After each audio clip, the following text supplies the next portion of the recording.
This week, my guest is someone, I don't know if I want to make him feel like I'm telling age or something, but I remember growing up listening to him on the radio and then seeing him transition into television and making a pretty big career of it. My guest is Paul Butler, legendary broadcaster in Salisbury, Maryland, and on the radio airwaves as well. He was basically part of the soundtrack of my childhood, in addition to, as the 80s went with television like BET and MTV and things like that.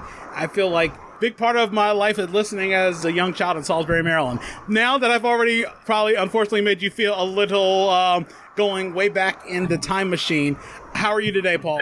I am doing fantastic, Earl. How are you doing? I am doing absolutely great. I'm glad that you were able to come on to the podcast and talk about your experiences as a broadcaster.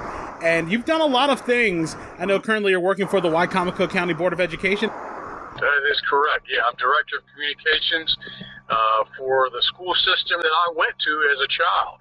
And it just shows you, and I guess we can get into this a little bit later, how you never know where life's going to take you, because there was no idea that I'd be working in education later on in life, because, coming out of high school, I just wanted to be in radio.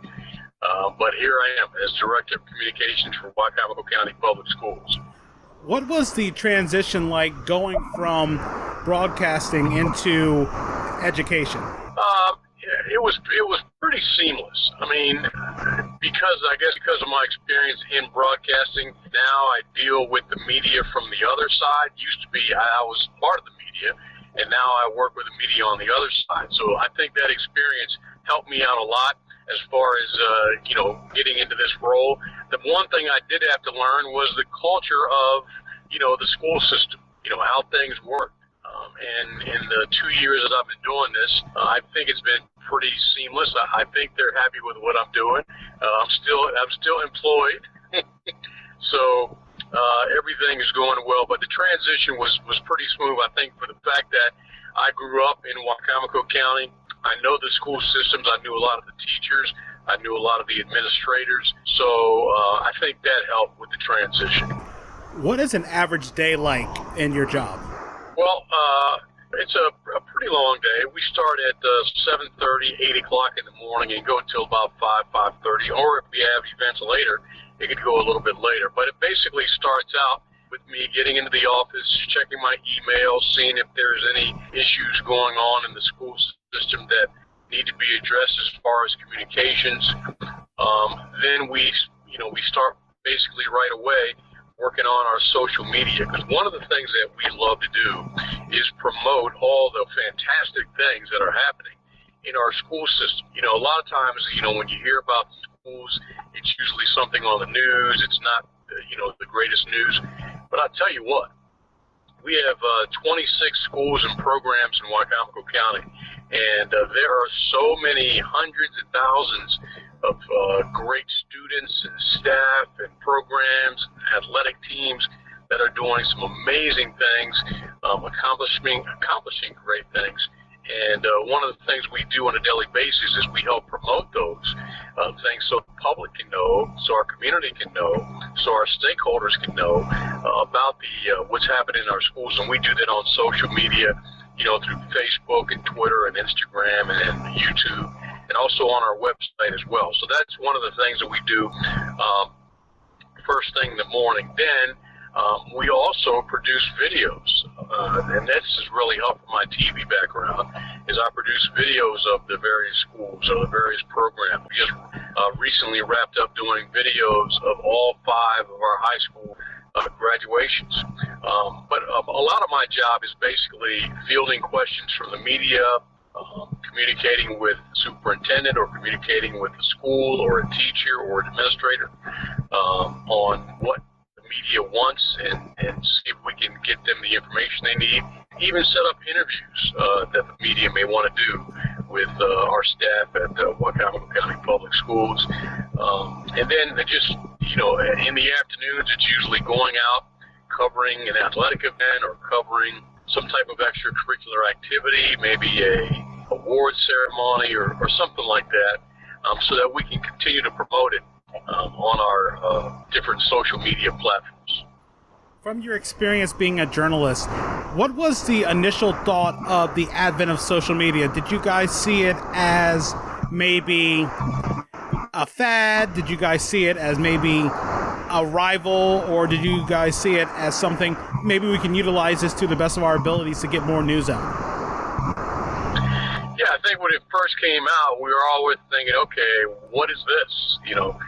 But what we learned quickly was that social media was a way that people were using to get their news and get their information. So we had to quickly adjust and start using it to get our information out as well. Because a lot of times in social media, things will happen and people will say, why aren't you guys covering this? Why aren't you guys covering that? And a lot of times in the news business, we wouldn't hear about something until somebody called us, or we got a call from the police or something like that. But a lot of times we would find out about things in the news from somebody on social media. Hey, did you hear there was a shooting over here, or there was a robbery here? And then that would allow us to call the different police agencies or whoever to get more information about exactly what was happening. So we found quickly that it was a tool that we could use. And then now, of course, years after it's been around for a while, social media is a big part of journalism, because we use it to get our message out, to talk about our stories, which also helps feed us at the time, feed us into our television newscast or podcast or radio or whatever it is. So as you know, social media is amazing now, because you can use that as a way to also get people to look at your news, or if you're in radio, to tune in to the radio as well. So social media at the beginning, weren't sure, but right now is certainly a tool that we use and media does use all the time. It's very interesting. I think about, I'm part of this group of ex-Gannett employees, and one of the biggest things that they talk about is how back in the early 2000s, maybe late 90s, a lot of the editors saw the internet as a fad. They didn't really think, well, not everybody's going to use it. You can't take your computer into the bathroom with you, or you can't do that while you're reading the newspaper. And especially with the evolution of telephones and cell phone technology, that all of a sudden became a primary source to go to put out information and show your news and show information. And it's interesting how, if that was the same mindset, well, the internet, we don't see it as a competition. We don't see it as something that's going to be around for long. Yeah, it's Earl. It really takes me back to my radio days when I was a DJ, radio personality back in the early '80s, when rap and hip hop came out. Everybody thought that was just a fad. It wasn't going to be around very long. But as we know, look, it's 40 years later and it's still around. So I think everybody, whenever there's change, people are a little resistant to it, and that's in a lot of different areas. Because it's new to them, they're not sure about it, and I think that's how the media was at first. Just thought that this was something new. It wasn't really going to threaten us as news, whether it was TV or a newspaper or whatever. But what we've seen is that social media has become a big player. I mean, it's been huge. The internet the same way, and I think that has really hurt the newspaper industry more than anybody else, and you could probably attest to that as well, because a lot of people get their information, off of the internet or off of, Facebook or Twitter or whatever. Not as many people are subscribing to newspapers. Not as many people are watching television news broadcasts. So I think they've all been hurt by, but the smart players in the game, especially in the journalism game, are now starting to use social media as a way to also reach new viewers and also bring back viewers and readers to their particular outlet. I was thinking of a story when you were talking about the introduction of rap. They always talk about Soul Train and Don Cornelius, how apprehensive he was about having a lot of rap people on, especially in the early 90s. And eventually, as it started growing, he sort of had to give into it. And that might be, for example, something that may have impacted that show's fate as things went on, especially going into the 2000s. That's exactly right. Because I remember when I was on the radio, and we started to get these rap songs, and some of our music directors and the program director said, hey, let's listen to this. I know I was a little resistant at first, but then, we started to get groups like the Sugar Hill Gang and Umo D, LL Cool J, Will Smith, and we found out that our audience wanted to hear these things. So we started to incorporate it into our playlist as well. So, like I was saying before, I think a lot of it is that because it's new, we're a little resistant to it. But, a lot of times these things are just innovative, and we just have to come along to it. Because, look, when we first, back in our old days, we had phones that were, up on the wall, and you had a long cord at home, and you had to listen to it. And then when the cell phone came along, especially with the bag phone and all that kind of stuff, we're like, what is this? This is never going to work. But I just think that, as time moves on, we become less resistant to it and just move along. Things, as we know, they improve. Technology improves. Thought processes improve. So, I think it's incumbent on anybody to think that, now the internet, social media, all this is just the way to go, and it's the future. Who knows what's going to be next? So just get ready for it. I know you talked about your radio experience, and that's one of the first things I wanted to ask you about. How did you get an interest in radio? I know that for a while I always joke and say that you changed the balance of power in radio stations in the Salisbury, Ocean City market by going from WJDY to OC 104, and it was big. Yeah, so just like any teenager, I loved music, and that was the thing. I mean, I just love listening to music. And I was kind of a shy guy, believe it or not. In high school and in middle school and all those, I was really shy, and music was my thing, along with playing basketball. And I just loved listening. I mean, whenever there was a new album came out from the Commodores, Earth, Wind & Fire, or, the Isley Brothers, I was like one of the first ones to get the album. I just loved music. And so I thought about, what could I do to turn this love of music into a career?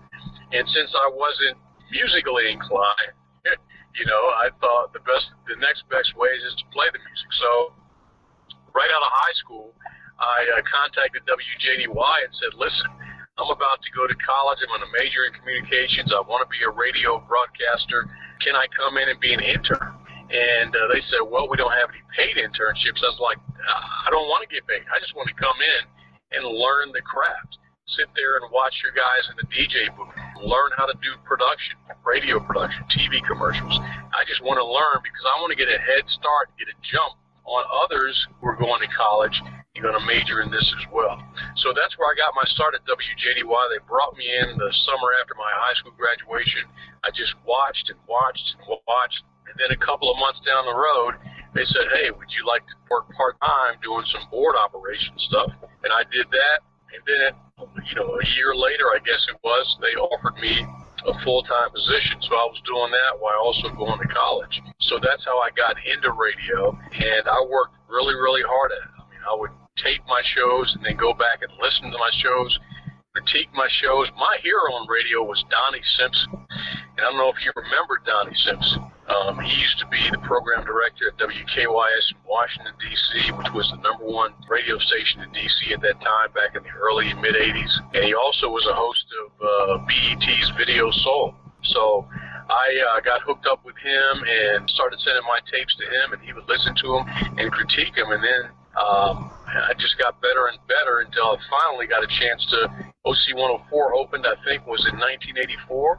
And I got a call from their program director saying, hey, we're looking for somebody to help us kick off this new radio station, and we think you'd be a great addition. And so I made the jump to OC 104 in 84, and from there, I guess they say the rest is history. Went on to a career at WKYS in D.C. for a while, and also did some work at Power 99 in Philadelphia. So that was my radio career. Working in radio again, I just got back into radio about a little less than a year ago. And just from when I first started as a junior in college, I noticed the technology is markedly different, and the accessibility and doing a lot more on air has changed as well. When I was at Clear Channel in Salisbury about 2004, I never got on the air. I was just running the board the whole time. And since I got back into radio, I'm doing Sunday night shifts, doing a public affairs show now, and it's huge. And I don't know, I always consider that the radio business fell in lines with the newspaper business, where there was a lot of bloodletting when it came to cutting back and finances and things like that. And they had to maybe rely on a few less bodies doing a lot more things. And I'm glad to get back into radio. I think that's like played a huge role in sort of helping me get back into something that I really missed after like 10 years. Mm-hmm. Yeah, exactly. So it all happened, Earl, I don't know if you know the history, but it all happened, I think the year was 1993. The government deregulated radio. And what that meant was that companies could own more than one radio station in the same market. And it changed radio forever, because you had companies like Clear Channel coming in and buying up all radio stations in a same market. So instead of having competition between 5, 6, 10 radio stations, you now possibly would have 8 radio stations under one company, and then you'd have maybe a mom and pop over here and then another privately held radio station. And what happened was companies like Clear Channel, because they bought up so many radio stations across the country, they started laying off staff. And what they would do is they would just have, central locations where they would broadcast from, and these broadcasts would be satellited to different radio stations across the country. So a lot of people there were a lot of folks who lost jobs when the deregulation of radio happened, because big companies came in and just started gobbling up all these different radio stations in the same market. And before, you couldn't own, I think, more than 2 radio stations in the same market. So I think it was back in 1993 when that changed, radio changed for the worse, I think, because a lot of people lost their jobs because they were downsizing, and they were just basically, like you were saying, they were just having people board up at different stations, and there weren't many personalities like it used to be back in radio's heyday. So I think we saw a big shift then, and I was glad that that was the time that I was getting out of radio and transitioning into TV, because I kind of saw the handwriting on the wall that they weren't going to be paying big salaries to, personalities anymore. I mean, people like, Donnie Simpson, who were earning close to $1 million a year in radio. Companies that bought the radio stations then were no longer going to pay those salaries. So I think that was a big change back in 1993 when we saw the deregulation of radio. And I think ever since then, it's gone down. I don't think it's ever recovered. I've talked to people who owned radio stations. They sold their stations to get out because they couldn't compete against the big companies, the big corporations that own, hundreds of radio stations across the country. Yeah, and I always just think about that, and I know there's, especially on Eastern Shore, just having the connections of people I know who worked in radio. You can talk to them and talk about the days, the pre-conglomerate era, and then the post-conglomerate era, and a lot of people say it's very, very different. Mm-hmm. Yeah, it is different. It's different, and because if you listen to a radio station, a lot of times you can't tell if that programming is local or if that programming is syndicated from, New York or California or whatever. And there was a time where local was huge in radio, and I think it still is, but local was huge because you would have Saturday morning remotes broadcast from, maybe a car dealership or from somewhere else, and people would come out, meet the personalities, and develop a relationship. You hardly ever see that nowadays, as far as, the local promotion, as far as getting out and doing events. I mean, I still think you still see it every now and then, but not like it used to be. And it's all because, things were happening, the programs were syndicated coming from somewhere else, so there was really no local tie, to a Salisbury or to a Cambridge or to a, Ocean City, because of the big conglomerates taking over the radio station. So I was really saddened by that because I loved radio. I mean, it was great. you worked a 4-hour shift a day, did your radio shift, and after that maybe an hour or two of working on commercials, and that was your day. You didn't have to dress up or anything. You could come in, dress however you want. So I love it, and just had a ball doing it. And I think that once the deregulation happened, it took some of the fun out of radio. What were your thoughts on the show WKRP in Cincinnati? Did it sort of resemble the realness of what it was like at a radio station, aside from the zany hijinks like turkeys dropping from airplanes? Yeah, I remember that. WKRP, Venus Flytrap. I used to watch that show because being in radio, I was like, man, let me watch it. So, you're right.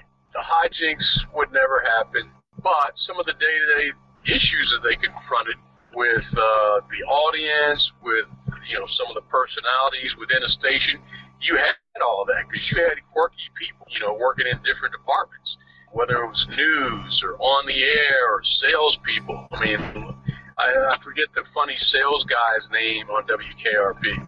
But, we had people like that at WJDY. We had people like that at OC 104. We had people like that at WKYS. So I think some of that was true, and people got to see how a radio station really operates,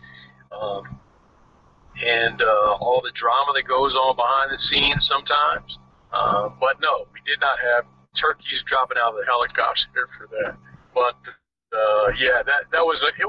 to me, it was pretty true to life about what can happen and what has happened in a radio station beside the hijinks. As you made your transition to television, how did you get interested in going into TV? Well, when I was in college, I majored in communications. So in college, we got some TV training, although my focus was radio. We did get some TV training where we had to do some shows and some interviews and, work the camera and all that type of thing. So I did have a somewhat interest, but I was always so shy. I wanted to be behind the mic where nobody could see me. But my break came from Marilyn Burkle, who was the news director at WBOC, and she knew that I was a big sports nut because I loved, baseball, basketball, tennis, football. It didn't matter. I mean, that's one of the things I always did love growing up. I would read about them every day. I would talk about them, with friends and family. And so she knew I was big into sports. So what she did is they had a sports opening, and she gave me a call and said, hey, would you like to audition for this position? And I said, sure. I mean, because I never turned down a chance for another opportunity. So I came in, did the audition, and I know I was terrible. She probably wouldn't say so, but I thought I was terrible reading the prompter for the first time in a while. I know I was sweating and everything, but, thankfully they saw something in me and gave me the position. And I did the first year, I think, in news, and then after news, became a sportscaster and did that for, 18, 19 years. All over the country, not just in Salisbury, but we also took a job down in Mobile, Alabama, was my first away from Maryland job. Then I went to Shreveport, Louisiana for a couple of years, and finally ended up in Charlotte where we did 6 years. And I did some sideline reporting for the NFL on Fox, the Carolina Panthers down there. But so that was the highlight of my career, being in Charlotte. It was really, really amazing. So that was the transition, was that I just got a call from Marilyn Burkle. We'll be forever thankful for her. She's still around, teaching down at UMES, teaching communications. So that was my break in TV. Marilyn was my advisor my senior year at UMES, and I always remember taking her TV production classes. One of the things she mentioned about you, she always mentioned your voice. She heard your voice on the radio, and that was one of the biggest things. That was the big appeal, definitely. She always said, listen to those pipes, something along those lines. That's exactly what she would always say. She says, I love those pipes. I love those pipes. And but yeah, she was great. I tell you what, Marilyn she made you a better journalist, because when you were in that newsroom and you were putting together a story, she would just not accept anything. It had to be right, had to be accurate, and she was a stickler for that. And because of that, I was a better journalist. What was the biggest transition point from going radio to television? What was the biggest difficulty that you had to deal with? I think the biggest thing was, I think radio prepares, because you'll see that a lot of radio folks end up in TV. And I think one of the reasons is because as radio, we do a lot of ad-libbing. So that to us comes natural. So the biggest challenge for me was learning how to write as a television journalist, write, concisely to the point, because in TV, your stories are 30 seconds, 45 seconds.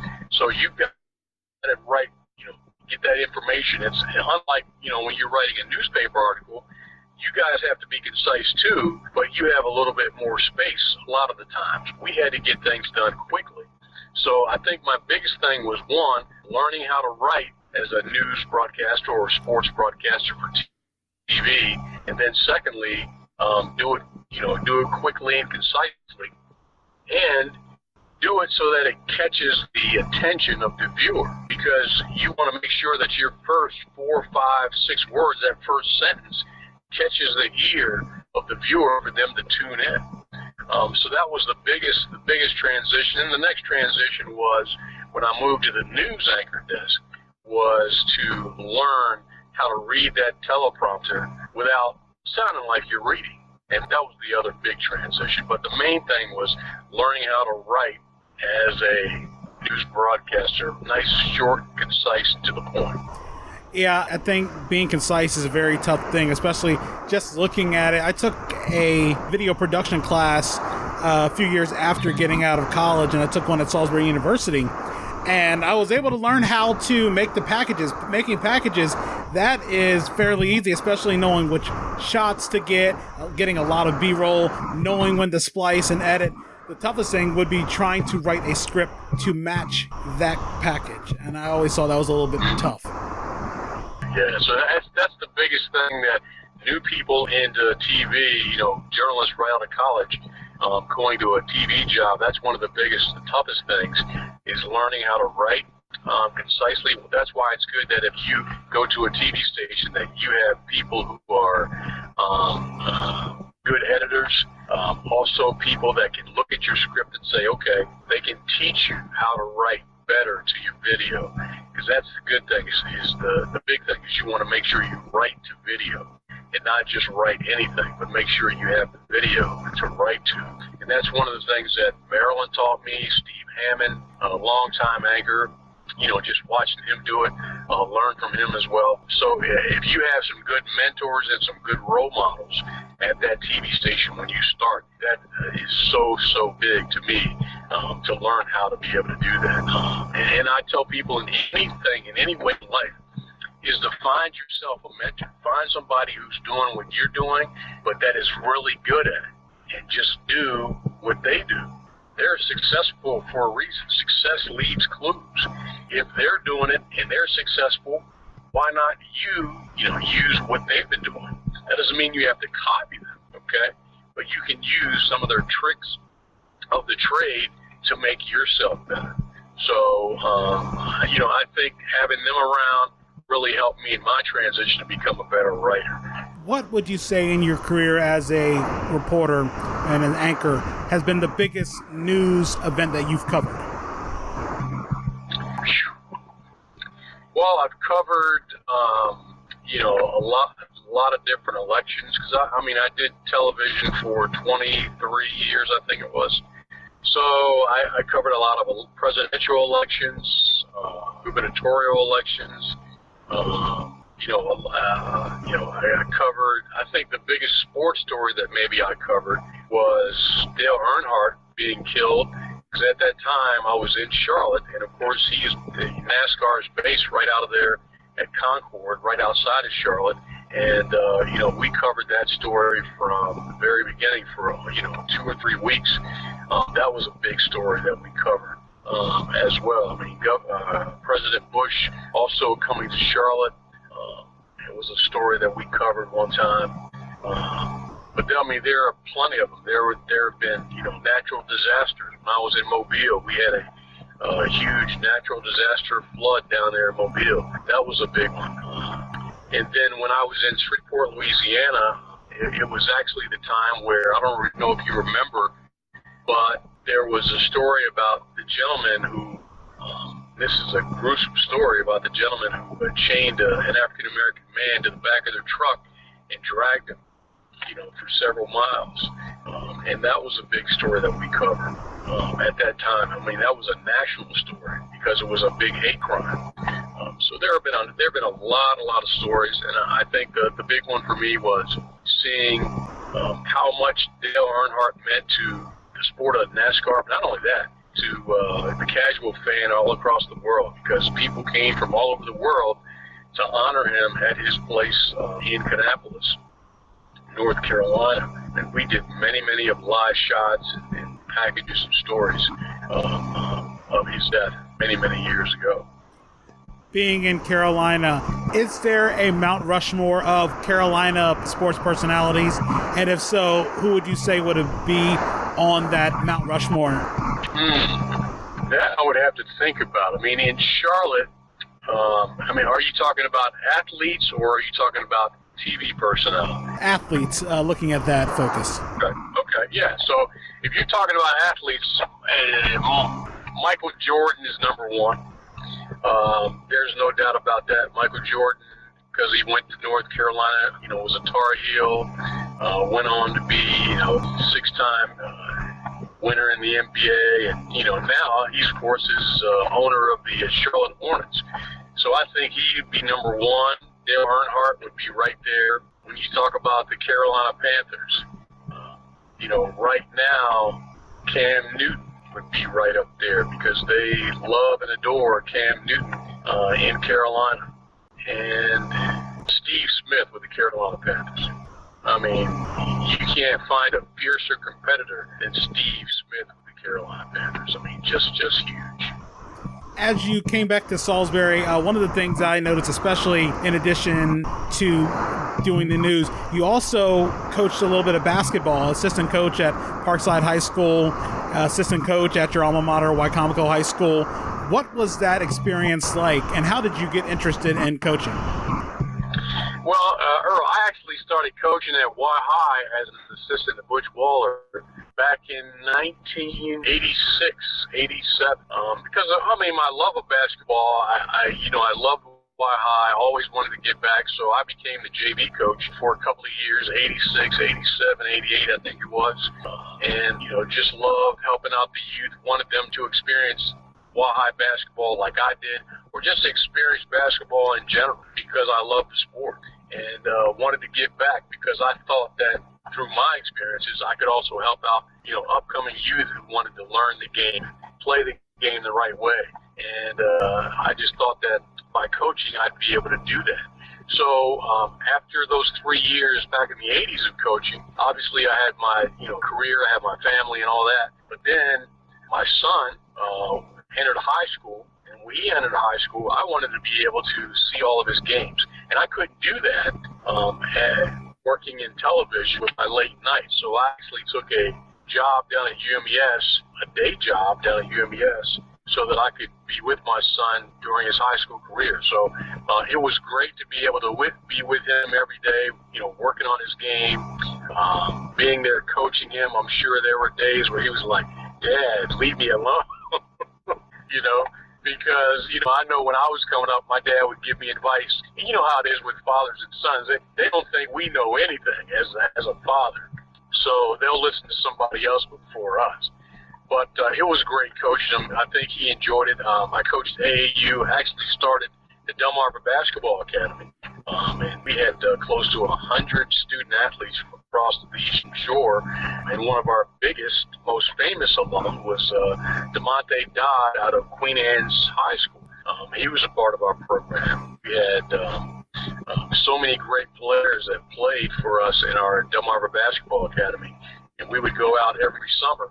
And our team was called the Delmarva Lakers, and we would play all across the shore in different tournaments and won so many tournaments. I was really proud of that. I did that for 5 years. When my son graduated, that was the last year that I coached youth basketball, and also coached, of course, helping Dave Byer out at Parkside and Coach Waller at High. But it was just a great experience for me to be there and help out my son as he played high school basketball. He actually, when he went to High, transferred to High, he actually got a chance, and you remember the story because you did the story. He got a chance to wear my number 42 that I had in high school. When I think of you, I think of very laid-back personality. So seeing you really fired up on the sidelines as a basketball coach, it's such a stark contrast than what I normally think. Right. And that's the tale of two Paul Butlers. When I'm coaching basketball, I mean, I am, I'm yelling, but I'm also laid back at times. But I'm really into it because I want the kids to be the best they can be. Look, we're not going to win every game, but I just want them to put the best effort because I know when I played high school, if I had just done a little bit more, if I just pushed a little bit more, who knows what could have happened. So I don't want high school students to say after the high school years, man, I wish I had done this or I wish I had done that. I want to push them to be that they can be. So I was a little bit more animated on the sidelines than I am on the TV set for sure. When you coach with Coach Waller and coach with Coach Byer, how did the game of basketball differ from when you played? I would say from top to bottom, in my opinion, from top to bottom as far as the roster goes, when I played, I think the guys were a little bit more skilled, top to bottom, than they are today. Now, athletically, the kids today are probably, better because they can jump out of the gym, those type of things. But when it comes to just the fundamentals, they aren't there the way they should be at the high school level as it was when I was playing. Because I know, we all went to basketball camps every summer. We worked on our games all year round. And now kids have more distractions. A lot of them play the games NBA 2K.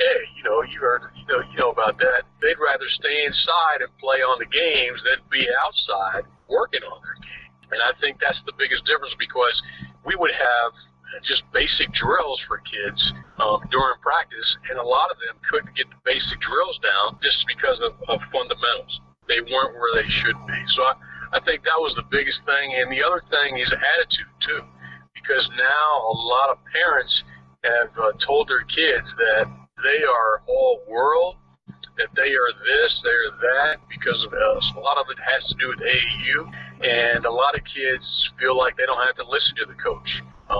They have their parents to back them up. Their parents will say, parents will go in and argue with the coach instead of saying, listen, you need to listen to what the coach is telling you. So I think we have too many coaches now, and I know some people might not agree, but I think we have too many coaches, and those include the parents during games. Now, it's nothing wrong with coaching your son after the game, before the game, when you're with them, but when they're on the court, let the coach, do his job. One of the things, especially we talked about a little bit earlier, your voice. When did you know that you had that deep voice, that it was very pronounced? Oh, man. Well, I think it was my senior year. My senior year, when I would talk, every once in a while, I would just, hear this bassness come out. So I don't know if my voice was changing, late puberty or whatever it was. I don't know what it was, but I would start to hear this bass, and I was like, man, where'd that come from? And then it just gradually that I was just talking like that all the time. And it was just a blessing because it took me to where I am today as far as, my radio career, my TV career, just having that gift of the voice was a blessing because I can't use this voice for singing. I can't sing, so it was definitely for talking. Has there really been anyone that you noticed that maybe had a far from normal level voice that maybe had a successful radio career? Someone that are maybe a little high pitched? That's a good question. Well, it seems like all the people that I've worked with have had really great voices. There was one guy that didn't have so much of a high-pitched voice, but he had more of a gravelly voice, you know. It was real gravelly. It wasn't the smoothest thing you wanted to hear, but he had great personality. He connected with the viewers, and just an awesome guy. His name was Kevin James, still around, still does radio. He was known for what was called the slow jams. And he still works out today. He works at a radio station in L.A., and believe it or not, that is owned by Snoop Dogg. And he is still doing his thing, still doing the slow jams, but he had just a gravelly voice. And, you know, you wouldn't think it was the best thing for radio, but, man, did he know how to work it. And he's had a radio career since I would say the late 70s, and he's still doing it. When I think you said gravelly voice, I always thought of Wolfman Jack. That's a very distinct voice. And I know, as being as 36 and growing up, I just saw a lot of, I guess, let's say older stuff. I don't want to classify it by a time period, but I just was immersed in a lot of things that are well beyond my age. And I've heard of Wolfman Jack, and I always think of that voice, which, when I think about it, I don't even know how you could talk like that, because it sounds like it hurts just talking. Yeah, exactly. You're exactly right. I mean, I remember Wolfman Jack because when I was coming up, when he was really big, and I remember listening to him, and he was huge. He was huge. You think about Casey Kasem, man. Casey Kasem didn't have the greatest voice, but he connected with people on the radio, and he had his top 40, which was huge nationwide. Tom Joyner. Tom Joyner didn't have the bass, classic bassy radio voice. You know, he's got kind of a high pitched at times, but you know, he his personality that connects and clicks with the viewers. So that's what's worked. And my story was also that I was so fanatic about, and I think that's what people have to be. If you want to be good in something, you got to be fanatic about it. I mean, I would listen to the radio at night when I was in high school. I would listen to guys like Hoppy Adams out of Annapolis. This was back in the 70s. We had a guy named Mr. Cool who was out of Cambridge, Maryland. This was back in the 70s. I would listen to these guys late at night because I said, man, I want to do that. And I was fanatical. I would listen to it every night. My mom would say, hey, turn that radio off. And I would sneak back on and turn it back on when she left the room or whatever. So, you know, there's so many radio giants that I can owe my success to because I listened to them when I was growing up. When I think of the stations that I grew up listening to, OC 104 was one of them, and I remember how eclectic it was at the time. And I always tell people, especially when there's discussions about radio in the area, I just remember how eclectic it was. I remember even up to the early 2000s, it played everything under the sun. It wasn't just R&B and rap. They played alternative music. That was probably the first time I heard Hootie and the Blowfish. I had heard it on OC 104. It was just everything that you could imagine, and it's just interesting. You don't see that many stations around there with real live personalities. You may get those Jacks or all those ones named with the FM names. Right. So we had a great program director at OC 104. His name was Dave Allen. Just a visionary. This guy, he knew how to blend all the different types of music so that it wouldn't turn anybody off. So if you were listening, you might hear, a song that you usually don't hear on R&B, but it was still a jam. You still wanted to listen to it. And there was a term when we were coming up which was called urban and contemporary. And it was a term that was created by Donnie Simpson from WKYS. And a lot of stations started copying that. And Dave took it a little bit step further. He didn't just play, you could have Hall & Oates playing 1 minute, you could have Earth, Wind & Fire the next minute, or, you could have Steely Dan playing, the next song, or Blondie the next song, or LL Cool J. And Dave was a master at just being able to put this together, and he actually went on to a long and prosperous career as program director at Power 99 when they were a huge power in Philadelphia back in the 90s. So I credit Dave Allen with putting all that together and just putting together a great staff, too. We had a great staff at that time with Scott Jansen and Mary Lou and Al and just some great people on the radio. And now, I especially maybe in the past few years, I had ultimately maybe avoided listening to radio with the advent of the iPod and things like that. I would just bypass a lot of that stuff just to listen to the music I like. And one of the things I learned, especially from Bill Reddish, who was one of my college radio teachers at UMES, he just talked about one of the things that people listen to sometimes, not the music, because you can always hear the music anywhere. It's the personalities, it's the voices.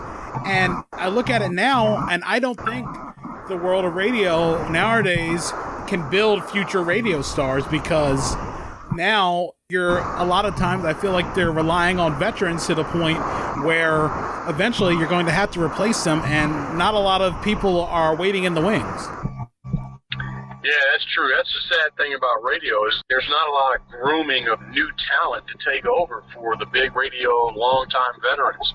The Tom Joyners, the Donnie Simpsons, because of syndicated radio and also because of satellite radio. I mean, I'll be honest, I don't listen to a lot of local radio anymore. I basically listen to satellite radio because you can listen to your favorite music without any commercial interruptions, those type of things. A lot of those stations still do have radio personalities, but you don't have the commercials. But I just don't see, like you're saying, I don't see the local stations grooming new talent to be personalities like they did when we're coming up. And I think it's a shame because radio is a great medium. People still listen to it all the time, especially in their cars. I mean, I'm in my car right now. I would love to see more people get into radio. I think when they do, a lot of TV stations aren't giving them the opportunity to be a personality. They're just having them as a board operator. Hey, run this program, run this syndicated show. And I think that's the sad part is because radio's been around a long time, and I would love to see new and upcoming talent take over for the folks that are eventually going to be phasing out. I guess one of the things, especially we say that being on a podcast, is the evolution and the advent of the podcast sort of being maybe that new radio equivalent as well, in addition to satellite. I feel like nowadays maybe it isn't always about the music. People like hearing the content and just the unique things that people talk about. Yeah, you do. I mean, and I think it all depends too, Earl, on just your mood. Because there are times when I'll get into the car and I'm saying, hey, I want to listen to, such and such podcast, or I'll listen to a personal development book on Audible, or just listen to a book on Audible. Then there are times when I just want to jam, and hear some jams. So I guess it all just depends on your mood. But the great thing is today is you have so many options between the podcast, between local radio, between satellite radio, between, Audible books, audio books. There's so many options that people have. So just depending on your mood, you can go to, and if you want to find out some information about, a certain subject, you can listen to a podcast anytime. As far as radio, if you want to listen to a certain personality, you've got to tune in at that time of day or you missed it, So I just love the fact that we have so many options out there now. It just allows you to pick and choose what you want just depending on your mood. Two things I wanted to ask you, and I often ask my guests this, and especially since you have an experience in radio and television. What do you think are the biggest misconceptions about being both in radio and in television? Biggest misconceptions? Well, I think that one misconception is in radio, especially, is people think radio people get paid a lot of money. Because I got that question all the time. Man, you must be getting paid. You're on radio. For a certain few, yes. But for most people, they were just getting an average salary. But it just depends on what market you're in. When I was working in D.C., man, and we were owned by NBC at the time, WKYS was, yes, we were getting paid. We were also in the union in AFTRA, so we were certainly getting paid at that time. But the local market stations, people are a lot of times living paycheck to paycheck. So I think getting paid is one misconception. The other misconception in radio is I think that people think that you just go on there and you just talk. No, that's not true. You actually do show prep. You prepare for each show. You actually, get yourself ready to go on. There are things you want to talk about, things you need to research, things you need to produce before the show that you want to have a part of your show. So there is a lot of work that goes leading up to the show, just like in anything. If you're going to play a football game or, whatever, you got some work leading up to it. And that's one of the misconceptions, because some people just thought, hey, you just go on the radio and spin some tunes? Man, what an easy job. No, it took some preparation, and then you actually had to say something and pull it off when you were on the air. Misconceptions as far as TV, I think the biggest misconception is that you just go on the air and just read the teleprompter. As far as the news anchors and sports anchors go, and there's a lot of work. A lot of work that goes into it. It all depends, too, on the different market size. When you're in a small market like Salisbury, you're doing a lot of going out, shooting your own video and editing your own video, and writing the story, and then anchoring. When you're in the bigger markets, you have people that can go out and do those things, and then you can just write and then go on the set. But I think the biggest misconception is that, it's you just show up on the set and read the prompter. And then the other misconception, I think, that people believe that you can just walk out of college and go to a major market. That rarely happens. So you basically have to start in a smaller market and work your way up. Because, I moved around a couple of times. Like I said, we started in Salisbury, went to Mobile, Alabama, then Shreveport, before I got my big break in Charlotte, North Carolina. So there are some things that you have to do as far as moves you have to make to work your way up.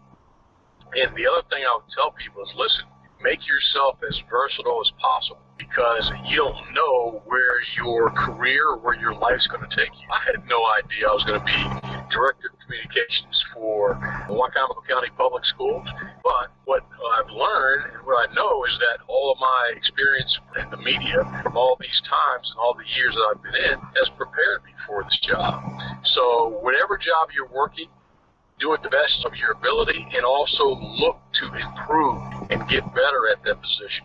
So talk with somebody who has a position that you want and, learn from them. But like I said, I think the misconceptions for TV are just that people think it's kind of easy and that you can just go out of college and walk into a network job.